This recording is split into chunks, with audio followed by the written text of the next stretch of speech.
슈퍼위크입니다. 기사 바로 들어가 보시죠. 이정부 장관 후보자 16명, 오늘부터 인사청문회입니다. 오늘부터 이제 인사청문회가 줄줄이 시작이다라는 건데 어떻게 예정이 돼 있나 저희 표로 같이 볼까요? 네, 이렇다라는 거죠. 먼저 14일 오늘입니다. 강선우 여가부 장관 후보자, 배경훈 과학기술정보통신부 장관 후보자, 전재수 해양수산부 장관 후보자, 정동영 통일부 장관 후보자가 오늘까지 예정이 돼 있고요. 이후에도 내일 국가보훈부, 중소벤처기업부, 환경부, 국방부까지 내일 이튿날, 이 다음 날 법무부, 고용노동부, 교육부가 예정이 돼 있고 목요일에 외교부, 산자부, 기획재정부, 그리고 금요일에 행안부, 복지부까지 줄줄이 지금 이번 주 내내 16명에 달하는 이 장관 후보자들의 인사청문회가 예정이 돼 있다라는 겁니다. 네. 근데 지금 이 인사청문회를 앞두고 어제 여야 그리고 용산에선 이런 얘기가 나왔습니다. 잠깐 들어보고 오실까요?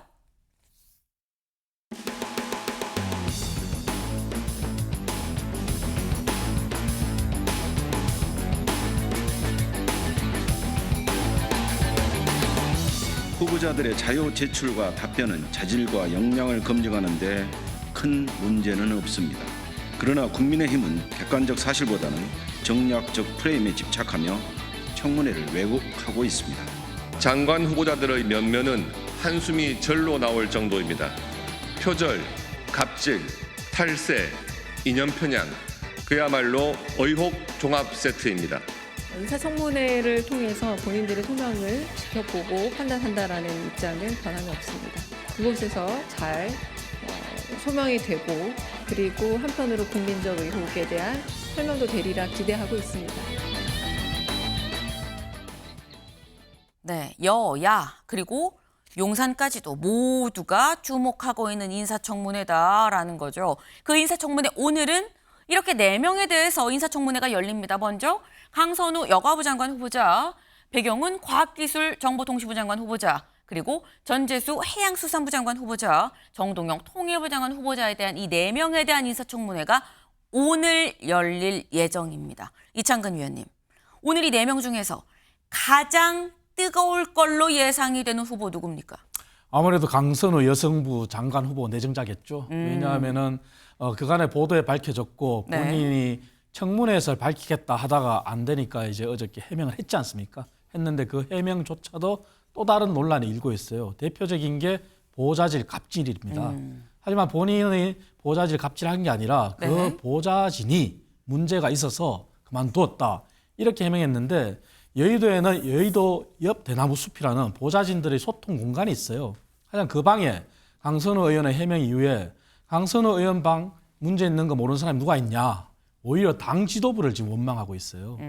우리가 왜 강선우 의원의 이러한 말도 안 되는 해명 때문에 우리가 왜 방패막이를 써야 되냐. 정말 강선우 의원 문제가 있다. 이러한 해명이 나오고 심지어는 10분간 욕설 그리고 정신과 치료를 받아야 된다. 이런 정도의 문자도 올라오고 있어요. 그래서 그 여의도 옆 대나무 숲이라는 곳은 보좌진이 아니면 들어갈 수가 없어요. 실명으로 들어가야 되기 때문에. 그래서 아마 거기에 나온 얘기들은 거의 다 모든 게 팩트 아니겠느냐 이런 의심을 하는 거죠. 그리고 또 하나 본인이 해명한 것 중에 보좌진은 5년간 46명을 바꾼 게 아니라 28명이라고 하는데 5년간 28명은 작은 숫자인가요? 의원 1명당 가질 수 있는 보좌진이 9명이에요. 그러면 5년간 9명을 다 바꿨다고 할 경우에는 3바퀴 도는 거예요. 그러면 장기 근속이 안 된다는 거거든요. 그래서 이러한 문제점들에 대해서 오늘 아마 가장 큰 핫 이슈가 될 거라고 저는 그렇게 보고 있습니다. 네, 이창근 의원님 줄줄줄줄줄줄 뭔가 말씀을 하셨어요. 지금 보좌관 익명 게시판에도 올라온 내용도 많고요. 오늘 아마 청문회 굉장히 뜨거울 겁니다. 가장 주목되는 건 강선우 후보예요 라고 얘기를 했는데 김진숙 대변인님 짧게 말씀해 보시죠. 강선우 후보자에게 제기된 의혹은 저는 오늘 충분하게 강선우 후보자가 다 해명하고 소명할 수 있을 것이다. 이렇게 기대를 일단 먼저 해봅니다. 일단 지금 어떤 보좌진 갑질이라는 부분을 의혹을 폭로한 부분도 있는데 그 폭로가 사실 여부인지가 이제 확인이 돼야 될 부분이 있는 것 같고요. 제가 생각할 때는 어쨌든 선의의 피해자는 나오면 안 되는 거 아니겠습니까? 그것이 보좌진이든 또는 후보자에게도 후보자가 그 선의의 피해자일 수도 있기 때문에 상당히 신중하게 접근을 하는 부분은 좀 필요하다 이런 말씀 좀 드리고 싶고 좀 전에 이제 그 뭐 46명이냐 28명이냐 그것도 많다 이렇게 말씀하시는데 일단 5년이라는 기간을 21대 국회와 22대 국회로 구분을 해야 되는데 21대 국회가 끝나면 그 9명이 네. 22대 국회에 연속적으로 간다고 하더라도 일단 21대 국회가 마무리되면 모두가 일단 면직이 되는 상태가 되고 다시 22대 국회에서 재취업되는 재임용되는 과정을 거쳐야 되기 때문에 이것만 해도 기본적으로 9건은 생긴다. 이런 부분들까지 좀 면밀하게 파악해서 오늘 이 인사청문회 과정 속에서 국민들께서 납득하실 수 있는 그런 해명, 소명 이루어지기를 저도 좀 기대해 보고 있습니다. 네. 사실 지금 두 분이서 말씀을 하셨지만 강선우 후보자에 대해서는 앞서서 뭐 갑질 논란 뭐 이런 얘기가 있긴 있었죠. 그리고 이 관련해서 뭐 익명 게시판에도 글이 올라왔다 뭐 이런 말씀도 지금 하셨는데 오늘 중앙일보에서 또 이런 보도를 올렸습니다. 같이 볼까요, 기사? 이 바닥에서 일 못하게 하겠다고 했다. 강선우 취업 방해 논란입니다.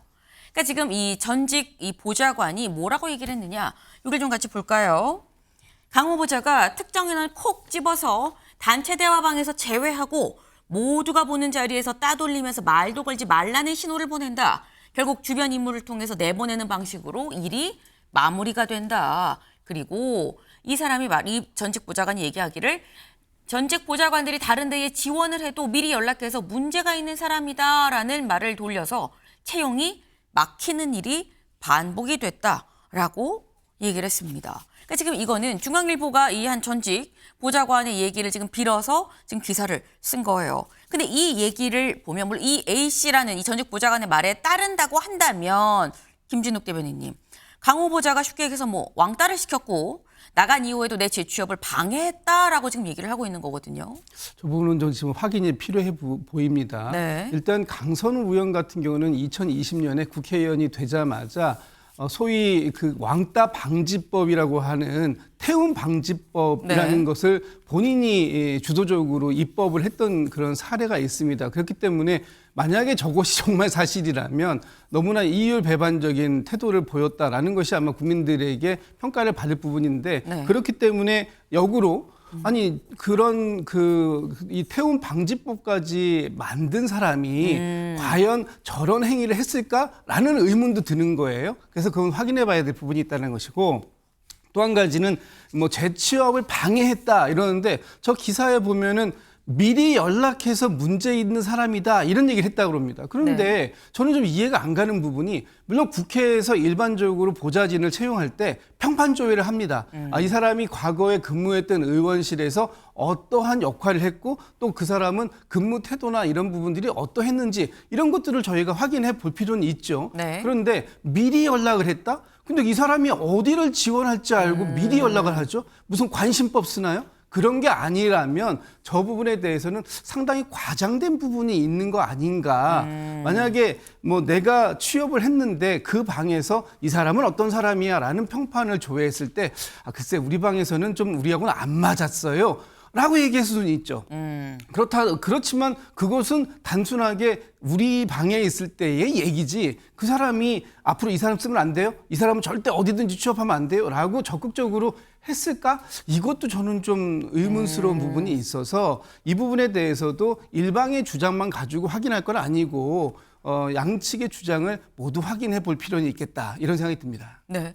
지금 말씀은 이게 한쪽의 주장만 갖고 이게 맞다고 확정적으로 얘기할 수 없는 거 아니겠느냐. 확인을 일단 사실인지를 확인을 해봐야 되는 거. 그리고 기본적으로 사람을 뽑을 때는 평판 조회를 당연히 하게 되는 건데 그럼 전에 강선우 의원실에서 있었어요 라고 얘기를 해서 강선우 의원실로 이 사람 어때요? 라고 물어보는 거에 대해서 우리는 이랬어요 라고 얘기하는 걸 재취업 방해라고 볼 수가 있는 거냐. 이 말씀을 하셨어요. 이창근 의원님. 그래서 저희가 정인으로 채택을 하려고 했었습니다. 하지만 그 정인 채택을 막은 게 또 네. 민주당이거든요. 거기에 저희가 의구심을 가지는 거죠. 만약에 그렇게 당당하다면은 그 전직 보좌관을 정인으로 채택을 했었어야죠. 하지만 합의가 안 됐습니다. 그래서 오늘 강선우 의원의 인사청문회는 정인이 없어요. 그럼 결국은 강선우 의원의 주장과 네. 그리고 국민의힘 의원실로 들어온 제보 이거의 싸움이거든요. 근데 저는 저 전직 보좌관이 그렇게 허위 사실을 얘기했다는 생각이 안 들어요. 왜냐하면 본인이 피해자잖아요.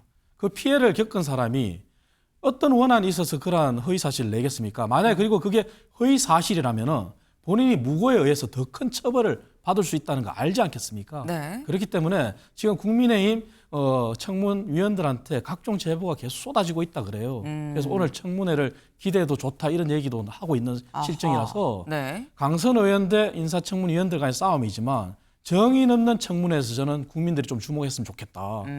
당당했으면 정의는 채택했었어야죠. 그래서 그러면 이런 논란이 없었겠죠. 네.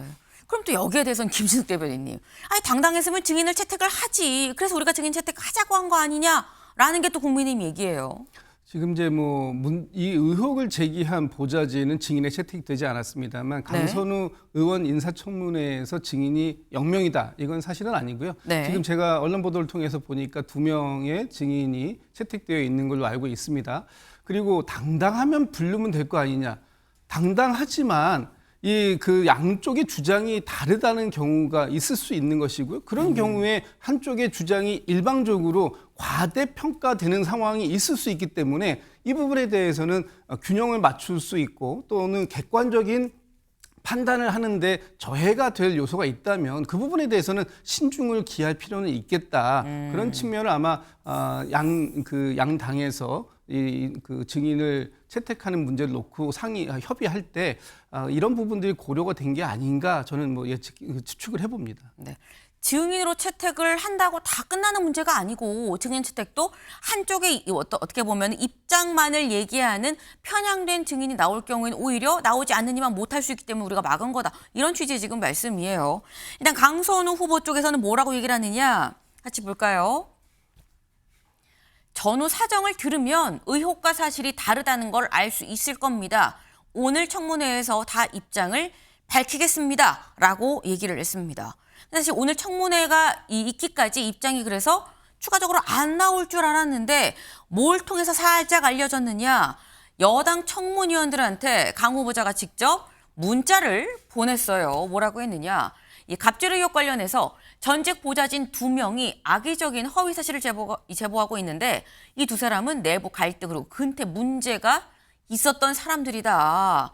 그리고 집에 가사 도우미가 있기 때문에 내가 무슨 뭘 쓰레기를 버려달라 그러고 변기를 고쳐달라고 하고 했다는데 직접 가사 일을 할 필요가 없는 데다가 당사자가 아닌 제3자의 전원을 듣고 지금 얘기를 하는 거기 때문에 이건 사실관계가 좀 맞지 않다라는 취지로 얘기를 했습니다. 그러면서 전직 보좌관들 이 두 사람에 대해선 법적 조치를 할 예정이다라는 취지로 문자를 보냈다고 해요. 그리고 더불어서 지금 의혹이 요거 하나만은 아니죠. 또 있습니다. 아까 살짝 얘기가 나온 46명의 보좌진이 바뀌었다라는 얘기에 대해서 직급 변동에 따른 중복 계산이 다 포함이 됐기 때문에 그 중복 계산을 빼면 실제 면직자는 28명 수준이고 이건 통상적인 범위 안에 있는 인원이다라고 얘기를 했습니다.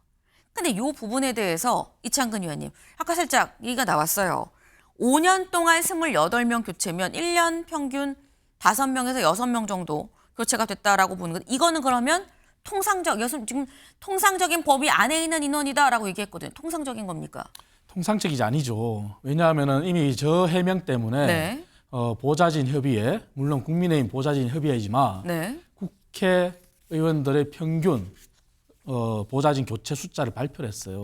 그들이 강선우 의원과 동일한 기간을 가지고 산정했을 때 네. 15.8명이에요. 물론 국회의원들이 보좌진을 자주 바꾸는 것에 대해서는 많은 문제점이 지금도 제기되고 있었어요. 네. 그리고 그러한 부분을 제도 개선해야 된다 이런 얘기도 있었지만 15.8명과 28명은 굉장히 큰 차이죠. 그리고 아까도 제가 말씀드렸지만 이미 강선우 의원실의 방에 문제 있는 거 모르냐 하는 이 얘기가 모든 걸 다 증명을 해주는 거거든요. 그 보좌진들 사이에서는 그런 얘기가 다 퍼지는 거예요. 그래서 본인이 오히려 저런 해명을 미리 냈는 게 오늘 청문회에서 아마 더 발목을 잡힐 거라 저는 생각합니다. 청문회에서 해명을 하면서 본인이 차라리 내가 보좌진을 교체했는 게 어떠한 이유 때문에 교체했다고 이렇게 얘기하는 거랑 네. 본인이 통상적인 수준이기 때문에 문제없다고 얘기하는 거랑 다르고 다르잖아요.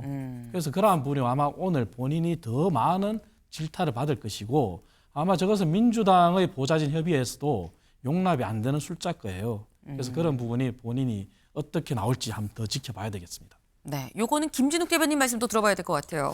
제가 보기에 물론 이제 그 각 이 국회의 의원실별로 보좌진의 변동이 큰 데도 있고 작은 데도 있어요. 그런데 이 변동의 사유를 좀 면밀하게 들여다볼 필요가 있다라고 저는 봅니다. 왜냐하면 제가 좀 전에 말씀드렸습니다만 21대 국회에서 22대 국회로 넘어가는 사이에서 일괄 면직, 일괄 채용이라는 방식이 들어가기 때문에 일단 기본적으로 9명이 있다라는 거.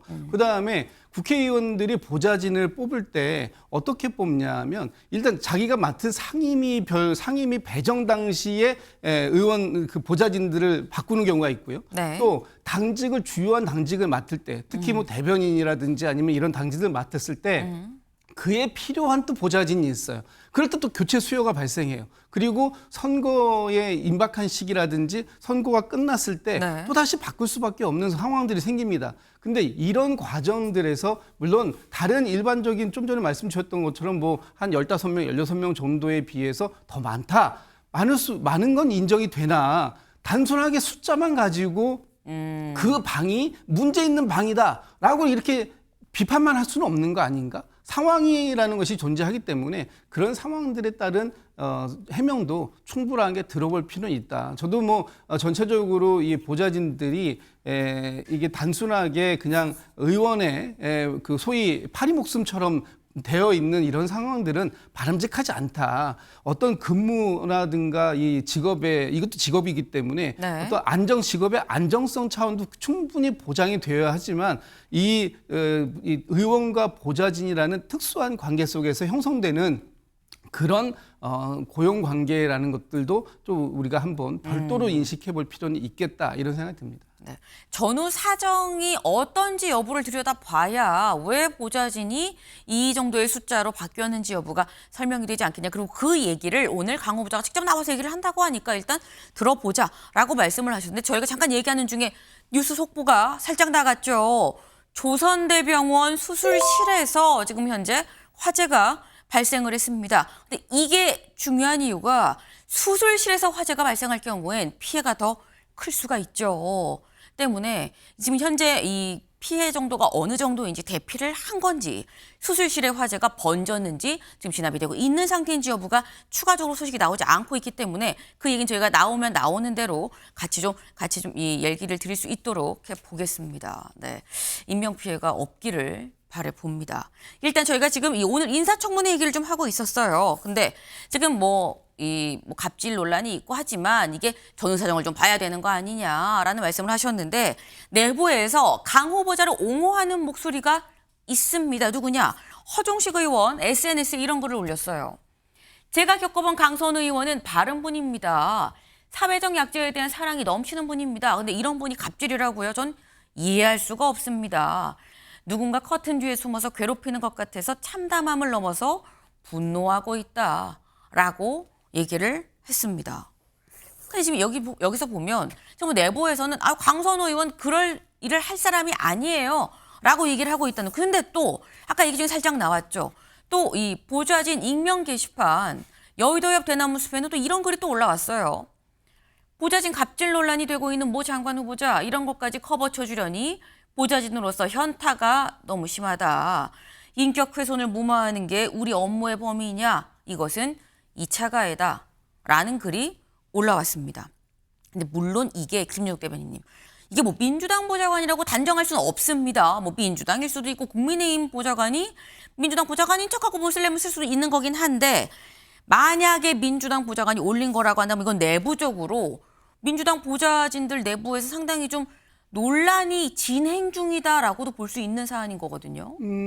지금 저 글을 작성한 사람이 익명으로 쓴 것이기, 물론 이제 국회 보좌진이라는 건 인증은 됐지만 네. 익명으로 쓴 것이기 때문에 민주당 보좌진인지 국민의힘 보좌진인지 모르겠어요. 물론 이것이 어떻게 보면은 이번 기회에 의원과 보좌진과의 관계, 의원실 안에서의 어떤 문화들 이런 것들에 대한 개선의 필요성이 있을 것이라는 부분은 전 동의합니다. 그리고 만약에 이것이 민주당 보좌진이 썼다고 가정을 하고 봤을 때도 저게 정말 저 내용이 사실이라면 문제가 있는 거죠.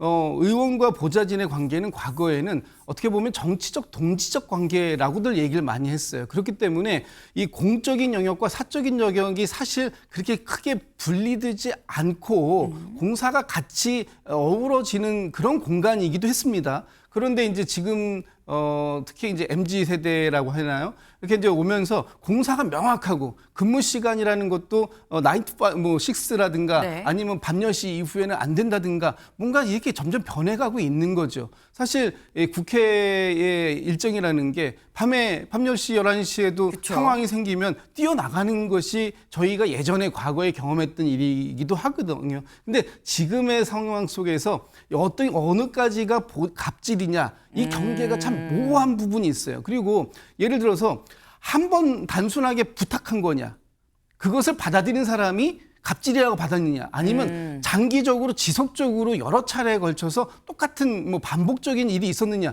이런 거에 따라서 느낌은 완전히 다를 수밖에 없는 것인데 네. 지금 강선우 의원이 어느 상태에 포함되어 있는지를 저희는 알 길이 없는 것이잖아요. 그 방에 있는 사람들이 실제 그런 걸 느꼈을 사람들이 얘기를 해줘야 되는데 그렇지 않다 보니까 많은 억측도 나오는 것이고 또 그 과거의 어떤 하나의 사안을 가지고 네. 너무 많이 크게 일반화시키는 것도 있지 않나. 그래서 강선우 의원실에서 뭐 그 있는 보좌진들 또는 전직 보좌진들이 SNS에 글도 쓰더라고요. 네. 그런 부분들에 대해서도 또 저희가 함께 객관적으로 같이 평가할 필요가 있겠다라는 생각이 듭니다. 네. 지금 말씀을 들어보면 또 이창근 위원님. 아니 전에 지금 뭐 이의를 제기하는 것, 의혹을 제기하는 보좌진 말고 강선우 의원실에 있었는데 내가 아는 의원님은 그렇지 않아요 라고 글 쓰는 보좌진도 있고 지금 현재 소속되어 있는 보좌진은 또 아니라고 얘기하지 않느냐. 같이 좀 같은 선상에서 좀 놓고 봐야 되는 거 아닙니까? 라는 또 말씀을 하셨어요. 물론 그렇게 나올 가능성도 있죠. 하지만 그거조차도 만약에 자발적이냐 아니냐의 문제도 있겠죠. 그런 걸 봐야 될 것이고 저는 어찌됐든 결론적으로 말씀드리는 것은 지금 이런 문제가 불거졌다는 자체가 인격에 관한 문제 아니겠습니까? 그리고 청문회가 장관 후보자가 능력과 자질, 도덕성이라 그러는데 도덕성에서 가장 중요한 게 인격이잖아요. 네. 그래서 이런 논란이 됐다는 자체가 저는 우선 문제라고 생각하고 그리고 물론 강선우 의원에 대해서 허정식 의원처럼 그렇게 평가한 분도 계시지만 민주당의 정책위의장인 진성준 의원이 네. 강선우 의원 하나만 놓고 평가한 건 아니지만 이렇게 또 말씀하셨어요. 청문회에서 소명을 들어보겠다. 하지만 소명을 들어보고 나서 국민적인 의혹이나 국민적 시각에서 납득이 안 된다면 그것은 다르게 생각할 부분이 있다. 그 말씀을 하셨어요. 그렇다면은 민주당도 이렇게 옹호만 할 게 아니라 정말 들어봐야 됩니다. 들어보고 지금까지 나온 해명에서는 아직까지 납득은 되지 않아요. 그것은 우리 패널들의 시각이 아니라 국민들의 시각이 그럴 거라고 봐요. 그렇기 때문에 민주당에서도 무조건적인 옹호보다는 정말 진성준 의장이 얘기한 것처럼 객관적인 잣대로 한 번 더 바라보기를 저는 바라고 있습니다. 네. 지금 진성준 정책위의장 얘기를 말씀을 하셨죠. 안 그래도 저희가 준비를 좀 했습니다. 같이 들어보고 오실까요? 소명이 안 되는 문제라고 한다면 그 점은 저희들이 한번 더 고민해봐야 될 대목이라고 생각합니다. 그냥 밀어붙인다라고 하면 그 바람직한 자세는 아니라고 생각합니다. 청문회장에서 나온 야당 의원님들의 말씀도 경청을 해야 될 것 같아요. 그런데 일단 현재 저희 목표는 가능한 한 대통령이 지명한 후보자가 다 잘 안착했으면 좋겠다 이런 바람을 갖고 있는데 일부 후보자들에 대한 또 여론이 또 어떤가도 굉장히 걱정스럽게 지켜보고 있는 중입니다. 저희는 그것에 대한 여러 가지 국민적 반응들 이것들 잘 점검해서 대통령에게 보고할 준비를 하고 있습니다. 네, 지금 진성준 정책위의장 그리고 우상호 정무수석의 얘기를 들어봤습니다. 근데 김준욱 대변인님, 그러니까 지금 사실 장관은 청문보고서 채택이 없어도 그냥 대통령이 마음먹으면 임명 강행이 가능합니다. 근데 지금 얘기를 들어보면 이렇게 얘기를 해요. 도무지 납득이 되지 않는다면 심각하게 고려할 바가 있을 것이다라는 얘기를 하고요. 여러 국민적 반응을 잘 점검해서 대통령께 보고할 준비를 하고 있다라고 얘기를 하고 있습니다. 이게 원론적인 얘기냐 아니면 청문회에 따라 낙마 가능성도 열려 있는 상태냐라는 거죠. 가능성이야 뭐 모든 것이 다 존재하겠죠. 저는 오늘부터 이제 이번 주 슈퍼위크라고 하는 이번 주에 있을 청문회에서 네. 후보자들의 역량으로 돌파해 줘야 된다라고 생각합니다. 본인들이 국민들의 눈높이에서 부족한 부분이 있다면 사과드리고 또 본인들이 해명할 수 있는 일이 있다면 충분하게 해명하고 소명해서 국민들이 가지고 계시는 의혹을 풀어내야 되는 것이죠. 그것이 본인들에게 맡겨진 어떻게 보면 1차적인 책임인 것이죠. 네. 그 이후에 도저히 납득이 안 된다라고 하는 부분이 생겼을 때 그때는 어떻게 할 것이냐. 아마 국민 여론들이 결정해 주실 겁니다. 예를 들면 들었는데 이해가 된다라고 하면은 이 정도에서는 우리가 인정할 수 있다라고 하시는 여론이 있을 수 있고요. 네. 또 이거는 도저히 안 되겠다. 이렇게 지금 문제 제기되고 있는 의혹들이 소명이 안 된다면 이 부분에 대해서는 오히려 이재명 정부가 빠르게 안착하는데 도움이 안 될 수 있다라는 여론으로 나온다면 그 부분에 대해서는 최종적인 인사권을 가지고 있는 대통령께서 결심하실 수밖에 없는 부분이 있다. 그런데 이제 지금까지 역대 우리가 인사청문회를 지켜보면 네. 대통령이 최종적인 결심을 하기 전에 후보자들이 먼저 결심을 하죠. 내가 도저히 국민 여론에 국민 눈높이에 눈을 맞출 수 없을 것 같다라고 한다면 자진 포기, 자진 사퇴하는 방식으로 정리를 해왔는데 아직까지 그런 후보자들이 없는 걸 보면 본인들 입장에서는 충분하게 소명할 수 있다는 자신감이 있는 것이고 그 부분까지는 최소한 인사청문회 제도의 취지에 맞춰서 네. 그 기회를 보장해 주자 하는 것이 저희 민주당의 입장이고 그 부분에 대해서 잘 지켜보겠다라는 것이 지금 대통령실의 입장이다 이렇게 보입니다. 네, 모든 가능성은 열려 있고 여론이 아마도 추정 판단을 하겠으나 일단 후보자들 중에서 자진 사퇴한 사람이 없다라는 얘기는 청문회에서 소명하면 다 이해가 되고 납득이 될 수 있는 사안이라는 얘기인 것으로 보이니 그걸 한번 좀 봐야 되는 거 아니겠느냐라는 말씀을 지금 하셨어요. 근데 오늘 청문회 슈퍼위크를 앞두고 어제 강훈식 비서실장이 SNS에 이런 글을 올렸습니다. 같이 볼까요? 대통령 눈이 너무 높으십니다. 물론 높아야지요. 하지만 수많은 요소 검토 뒤에도 조금만 더 고민해 보시지요가 돌아올 때면 인수위 없는 게 그렇게 서러웠습니다. 라고 하면서 이제 국민 여러분의 판단만 남았습니다. 후보자들이 가진 수많은 빛나는 장점들에 좀 더 집중해 주셨으면 좋겠습니다. 라고 얘기를 했습니다.